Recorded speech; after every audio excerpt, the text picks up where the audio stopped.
د اسنین نه بعد دی لکه خپل پلار مړ کو پولیسو راوستی په حوالات کې بند دی، خو داسې نخرې کوي ته یو چېرته یوه غټه بهادري کړې ده او یو د بهادرۍ کار یې کړی دی، ځکه چې یو قسم ډایلاګ کوي ته که یا فلم دی یا ډرامه ده، یو قسم فخر په ځان باندې محسوسوي. تاسو به وایئ چې دا لیونی دی، خو دا لیونی نه دی ملګرو، دی خپل پلار وژلی دی. پلار یې څنګه وژلی دغه ټول هر څه درته وایم، خو ویډیو پوره وګورئ او مخکې ملګرو سره هم شریکه کړئ. ملګرو دا د څلورو خویندو یو ورور دی او ویلی کېږي داسې چې زړه کې سوری دی، بیمار هم دی او په دغه ورځ باندې وایي دی هلک له پلار موټرسایکل هم اخیستی او د هغې باوجود چې کوم دی دا راولګېد او خپل پلار یې مړ کړو.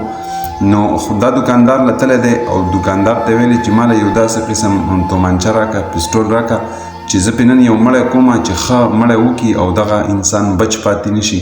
چې دی کله په 2000 روپۍ باندې د دوکاندار نه دغه تومانچه راخیستې ده، نو بیا تلی دی ملګرو او پلار یې په سر باندې وشتلی. دا اوس دا خبره کوي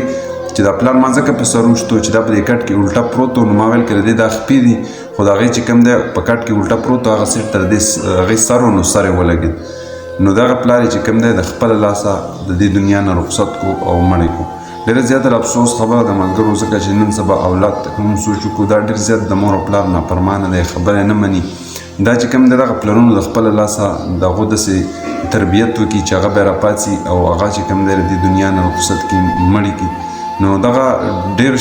مثالونه زموږ مخې ته پراته دي او ډېره زیاته د افسوس خبره هم ده چې یو زوی رالګي او خپل جنت خپل پلار چې کوم دی هغه د دې دنیا نه رخصتوي او د دې دنیا نه چې کوم دی لیږي. نو دې کې د ټولو پلارانو لپاره مې یو میسج پروت دی، یو پیغام پروت دی چې په خپلو بچو یو داسې تربیت وکړي، د هغې داسې مستقبل جوړ کړي چې هغه سبا له دې ته مجبوره نه شي چې هغه تومانچه ټوپک راوالي او ستاسو چې کوم دی د مرګ سبب جوړ شي. دې کې یو وړوکی غونته کې میسج و د هغه پلارانو لپاره چې د هغو خپل بچي داسې نازبین کړي دي، دومره بچي نازبینول هم نه دي پکار چې هغه سبا راپاڅي او ستا د مرګ سبب جوړېږي او تا وژني. نو دا یوه بله واقعه نو ما چې ستاسو سره شریک کړمه، یو وړوکی غونته کې میسج هم پکې یو مخکې شیر کړئ چې ټولو مسلمانانو ته ورسېږي. ډېره زیاته مننه.